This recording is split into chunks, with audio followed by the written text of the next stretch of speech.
بابا انجليزي. اقول لك انا قررت اطلع على شي. البارحه امتحنونا علوم كل الاسئله جاوبوا شي. سألوك البارحه شنو؟ قالوا لي الدجاجه تبيض لو تلد، قلت لهم تلد. والسؤال الثاني؟ قالوا لي البقره تسوى حليب لو رابع. ايش قلت له؟ قلت لهم لا حليب ولا رابع، تسوي لبن. والله العظيم صحيح. شلون عرفتها؟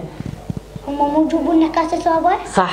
أم تسوي يصير لبن. تتوقع درجتك ايش قد؟ 0، حط لها 1 صار 10. حدور هسه احنا راح نقرا انجليزي، انا راح ارجع اقريه. هذا سهل. سهل ما يخالف، راح اشط عليك شروط انا.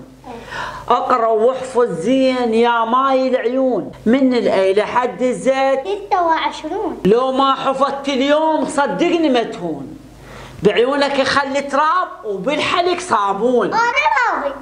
بالانجليزي اسكت وخليها، انجح من اسكت وخليها. هم راح اسكت واخليها، راح احفظك. يلا نبدا. مكتوب قدام جاك. جاك الموت يا تارك الصلاة. جاك الموت يا تارك الصلاة. حدور انا جاي علم انجليزي، لا جزعني وانا وراي طلعه. بوست. بوس ايدي امك اليوم. حدوري اليوم اني بست ايد امي.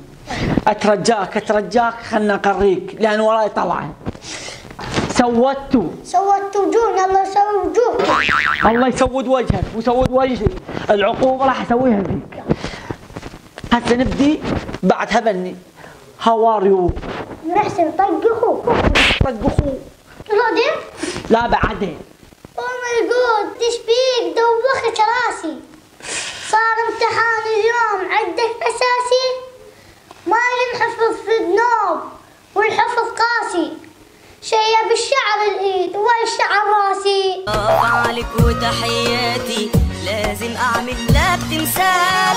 انسان طيب زي حالاتي، ليه وصلته لأسوأ حال. ده برافو عليك وتحياتي، لازم اعمل لك تمثال.